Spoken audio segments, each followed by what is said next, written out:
एक गोष्ट लक्षात ठेवा कायम की प्रत्येक दिवशी बायकोची एक तरी शिवी नवऱ्याला मिळाली पाहिजे. तर समजायचं की बायको नवऱ्याशी कायमची एकनिष्ठ आहे.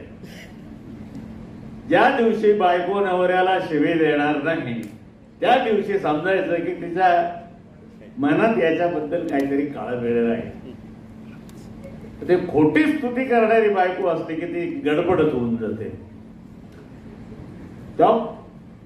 हे जे प्रेम प्रकरण आहे ना, हे मी याचा उल्लेख का करतो माहिती का, म्हणजे हा मी काय म्हणजे यांनी करत नाहीये, कुठल्या वाईट अर्थाने करत नाहीये. तर माणसाच्या आयुष्याचा विकासक्रम होत असताना त्याच्या मनात आणि त्याच्या बुद्धीत आणि त्याच्या जीवनाच्या